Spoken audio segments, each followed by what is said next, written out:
ിക്കുന്ന മറ്റൊരു പ്രധാനപ്പെട്ട വാർത്ത ലോഡ് ഷെഡിംഗ് ഉണ്ടാകുമോ ഏർപ്പെടുത്തുമോ സംസ്ഥാനത്ത് എന്നുള്ളതാണ്. വൈദ്യുതി ഉപയോഗം ക്രമാതീതമായി ഉയർന്നതിനാൽ ലോഡ് ഷെഡിംഗ് ഏർപ്പെടുത്തുന്നതടക്കം ചർച്ച ചെയ്യാൻ ഉന്നതതല യോഗം ഇന്ന് ചേരുകയാണ്. രാവിലെ 11 മണിക്ക് വൈദ്യുതി മന്ത്രി കെ കൃഷ്ണൻകുട്ടിയുടെ അധ്യക്ഷതയിലാണ് യോഗം ചേരുക.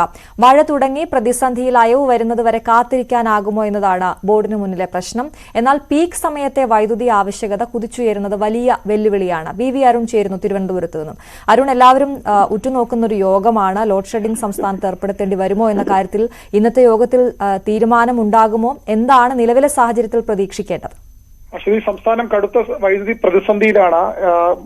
മഴ ലഭിക്കാത്ത സാഹചര്യമുണ്ട്. വേനൽ കടുക്കുന്നു. വേനൽ കടുത്തോടുകൂടി വൈദ്യുതി ഉപയോഗം വലിയ രീതിയിൽ വർദ്ധിക്കുന്നു. അത് ഗാർഹിക വൈദ്യുതി അതുപോലെ തന്നെ വ്യാവസായിക വൈദ്യുതിയും ആ രീതിയിൽ വലിയ രീതിയിൽ വർദ്ധിക്കുന്നുണ്ട്. ഇതാണ് സംസ്ഥാനത്തെ പ്രതിസന്ധിയിലാക്കുന്നത്.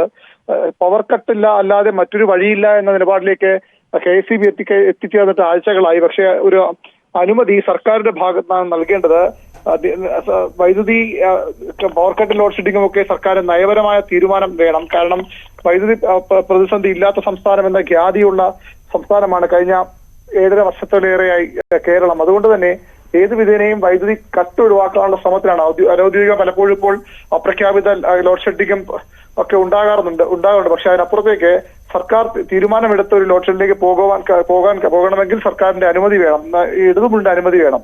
അതാണ് KSEBക്ക് വൈദ്യുതി വകുപ്പ് ഇതിന് അനുമതി നൽകാത്തത്. ഏതായാലും ഇന്നത്തെ യോഗം വളരെ നിർണായകമാണ്.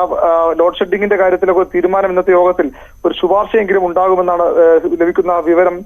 ലോഡ് ഷെഡിംഗ് ഇല്ലാതെ മുന്നോട്ട് പോകാൻ കഴിയാത്ത സാഹചര്യമുണ്ടെന്ന് സർക്കാരിനെ ഇടതുമുന്നണിയെ ബോധ്യപ്പെടുത്താനാണ് വൈദ്യുതി ബോർഡിന്റെ ശ്രമം. പീക്ക് സമയത്ത് വൈദ്യുതി ആവശ്യകത ഓരോ ദിവസവും കുതിച്ചുയരുകയാണ്. ഇന്നലെ പുതിയ റെക്കോർഡിലേക്ക് വൈദ്യുതി ഉപയോഗം മാറിക്കഴിഞ്ഞു. അതുകൊണ്ടാണ് അത്തരമൊരു നീക്കത്തിലേക്ക് KSEB പോകുന്നത്. ഇന്നത്തെ മന്ത്രിയുടെ അധ്യക്ഷതയിൽ നടക്കുന്ന യോഗത്തിൽ ഇതുമായി ബന്ധപ്പെട്ട ഒരു നിർദ്ദേശമെങ്കിലും ഉണ്ടാകും. അതിന് മന്ത്രിസഭാ യോഗവും ചേരുന്നത്. മന്ത്രിസഭാ യോഗം ഒരുപക്ഷെ